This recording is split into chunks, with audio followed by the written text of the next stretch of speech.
Og nu her til allersidst, der skal det lige handle om det her, nemlig lort.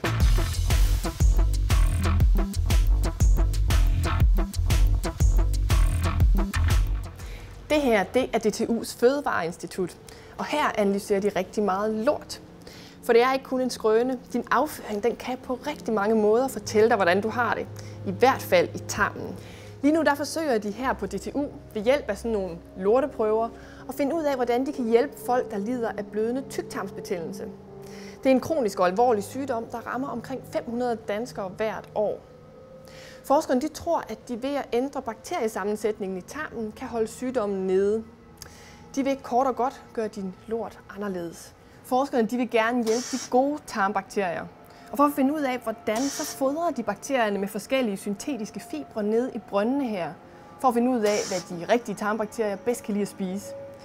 Og kammeret her, hvor de dyrkes, ja, det minder faktisk rigtig meget om vores tarm. Måske i en lidt renere udgave, kan man sige, men der er iltfrit, og der er præcis 37 grader. De første resultater de viser, at forskerne har fundet nogle gode fibre. Så forhåbentlig er det første skridt på vejen, selvom der er lang vej til den egentlige behandling. Så her på DTU's Fødevareinstitut, der har de ikke fars eller kylottesteg i fryseren. Nej, de har masser af frossen lort. Og i Holland, der er forskerne faktisk gået endnu videre end til at analysere lorten. De har direkte forsøgt at behandle diabetes 2-patienter med afføring. Forskerne har ganske enkelt taget afføringsprøver fra slanke mænd og proppet dem ind i tykke mænd, for at få overført de slanke og raske mænds tarmflora. For ideen er, at de rigtige tarmbakterier kan hjælpe mod overvægt. Så først fik de tykke mænd fjernet deres egne bakterier ved en tarmskyldning, og så fik de altså lort fra de slanke mænd. Nogle uger senere havde de tykke mænd blandt andet fået lavere kolesteroltal. Faktisk mener forskerne, at metoden kan bruges som behandling fremover. Hvordan de så har fået den her afføringsprøve ned i de tykke mænd, ja, det ved jeg faktisk på stående fod ikke.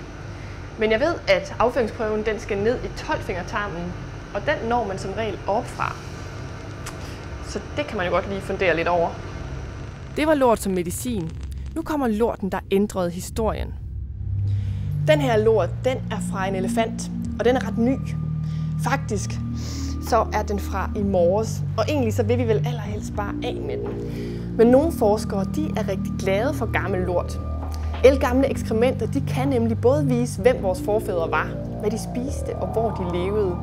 Det har den danske DNA-forsker Eske Willerslev udnyttet. Han har nemlig fået fingrene i en ældgammel lort fra en hule i USA.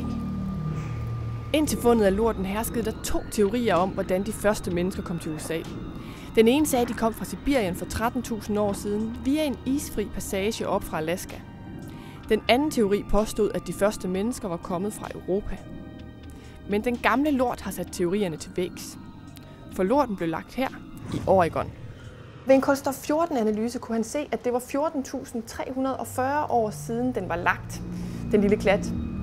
Og dermed er den altså ældre end den isfri passage fra Alaska, og meget ældre end sporene fra europæerne. Forklaringen på indvandringen er, at de første folk kunne vandre langs vestkysten, hvor isen ikke dækkede helt. DNA-analyser de viser senere, at ejermanden havde asiatisk afstamning. Og det er vigtigt for amerikanernes historie. For indianerne, de har også asiatiske gener. Og dermed så tyder det på, at de var de første mennesker i USA, og det betyder meget for deres rettigheder. Så nogle gange så er det måske slet ikke så skidt endda at sidde tilbage med lorten. Det var, hvad vi havde i viden om for i aften. Tak for nu.